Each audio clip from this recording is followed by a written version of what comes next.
Here we're talking about the Ityaan and the Majid because we're still under the chapter of the Hadith al-Nuzul, the Hadith of Descent. We finished talking about the Hadith of Nuzul, but this is a close concept to that.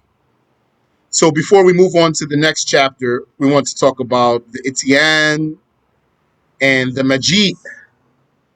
So let's continue here in how to debate the so-called Salafia. The author says, Allah does not come, or approach. He does have an attribute called Majid, and he has an attribute called Ityaan. Al-Bayhaqi said in Al-Asma' wa Sifat about Allah's attributes of Majid and Ityaan. وَأَمَّا الْإِتْيَانُ وَالْمَجِيءُ As for Ityaan and Majid, فَعَلَى قَوْلِ أَبِي الْحَسَنِ الْأَشْعَرِي رضي الله عنه يحدث الله تعالى يوم القيامة فعلا. According to Abu Hassan al-Ash'ari, according to his saying, may Allah accept his deeds, Allah on Resurrection Day creates an action. يسميه إتيانا ومجيئا. He names that action an Ityaan and a Majid, an approaching or a coming. So he's saying the Ityaan and the Majid is an attribute of doing. It's a doing of Allah, and doing of Allah means creating. The act of God is His creating something. So Al-Ash'ari says that the Majid and the Ityaan is something that Allah creates on Judgment Day. لا بأن يتحرك أو ينتقل, not that He moves or relocates. فإن الحركة والسكون والاستقرار من صفات الأجسام. For certainly motion, stillness, and dwelling are some of the attributes of bodies. والله تعالى أحد صمد ليس كمثله شيء. And Allah, exalted is He, is indivisible without need, and nothing is whatsoever like Him. وَهَذَا كَقَوْلِهِ عَزَّ وَجَلَّ. This is like His saying, mighty and great is He. فَأَتَى اللَّهُ بُنْيَانَهُمْ مِنَ الْقَوَاعِدِ فَخَرَّ عَلَيْهِمُ السَّقْفُ مِنْ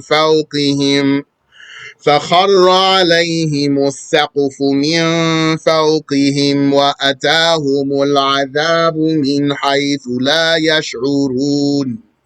It would translate literally as, Allah came to their buildings from the foundations. The roof fell upon them from above them, and the torture came to them from where they did not expect. Whence they did not expect. وَلَمْ يُرِدْ بِهِ إِتْيَانًا مِنْ حَيْثُ النُّقْلَةِ.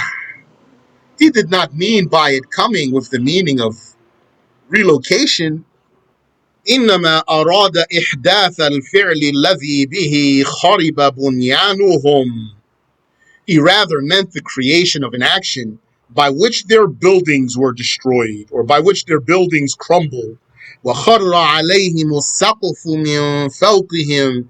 And the roof fell upon them from above them. فَسَمَّى ذَلِكَ الْفِعْلَ إِتْيَانًا. He named that action an Ityaan, a coming or an approaching. وَهَكَذَا قَالَ فِي أَخْبَارِ النُّزُولِ. Like that said Al-Ash'ari about the reports of the Nuzul, the descent. إِنَّ الْمُرَادَ بِهِ فِعْلٌ يُحْدِثُهُ اللَّهُ عَزَّ وَجَلَّ فِي سَمَاءِ الدُّنْيَا كُلَّ لَيْلَةٍ. The intent by them, by those reports, is an action that Allah creates in the lower sky every night. يُسَمِّيهِ نُزُولًا. He calls it a nuzul. بِلَا حَرَكَةٍ وَلَا نُقْلَةٍ. Without motion nor transfer. تَعَالَى اللَّهُ عَنْ صِفَاتِ الْمَخْلُوقِينَ. Exalted is Allah from the attributes of the creations. That's the quote of Al-Bayhaqi in Al-Asma' wa Sifat.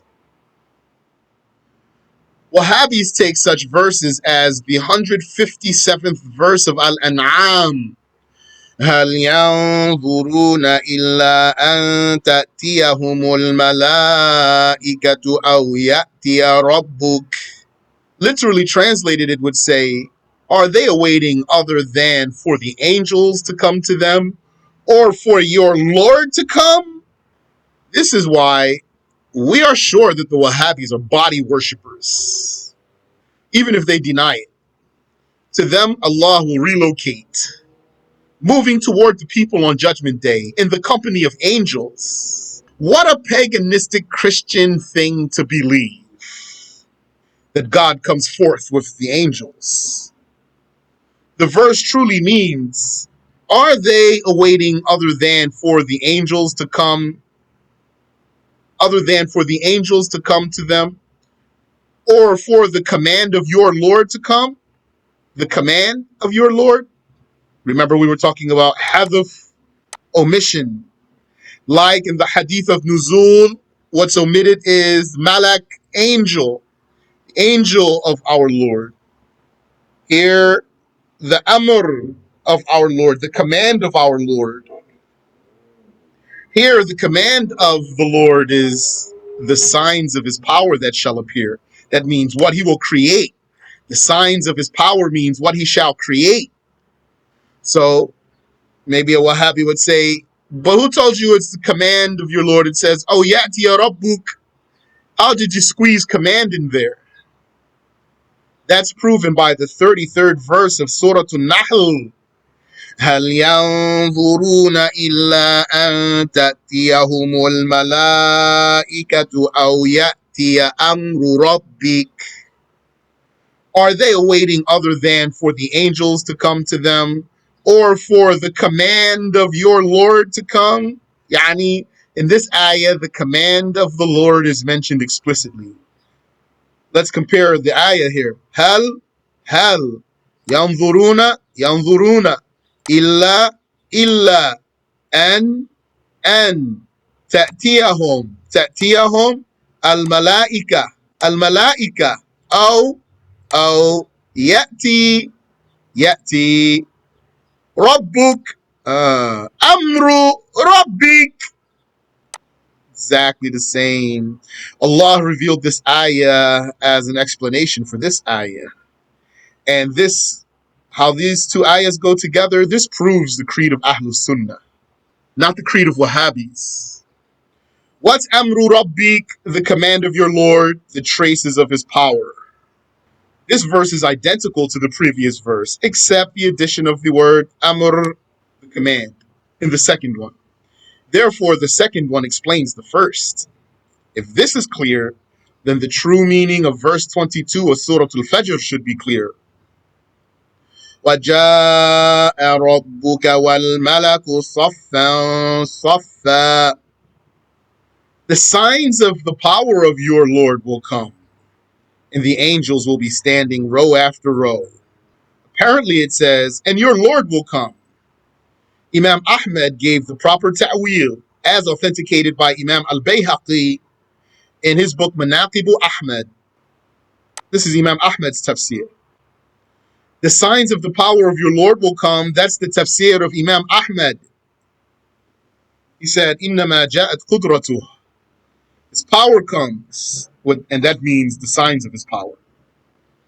The other saying is that the Majid and the Ityaan are attributes of the self, not attributes of doings. If we say that Majid and Ityaan are attributes of the self of Allah, then we're just going to say they don't resemble the creation. Allah knows what does it mean. If we say Majid and Ityaan are attributes of doings, that means creating, then it's something that Allah creates. Hamza ta ya. That's where you get ata ya'ti. Al-Ityaan is al-Majid. Ityaan, the meaning of Ityaan in Arabic language is Majid. So Allah has an attribute called Ityaan. فَأَتَى اللَّهُ بُنْيَانَهُمْ. And he has an attribute called Majid. وَجَاءَ رَبُّكَ. So in the language, it's not necessary that if something has Ityaan, that it's a body. And even if it is a body that has the Ityaan, that doesn't mean that it's moving. Yani, we just want to look at this word Ityaan. And this, what I'm going to say to you, a lot of it is true in English. And even if you are talking about a body and you're using coming for that body, doesn't mean you're talking about moving. For example, al-misbah, this dictionary, it gives the expression ata alayhi dahr. Time, ata, came upon him. Time came upon him. It means that time wore him out and ruined him. Like we just said, time is not a body. So for time to come upon one means to affect him, to act upon him. Al-Qamus, that's another dictionary, gives the expression atal amr, atal amra, atal amr. He approached the matter. Ata fulanun al-amra. He approached the matter. He approached, came to the matter, the issue. He approached the issue. This means he performed it or he fulfilled it.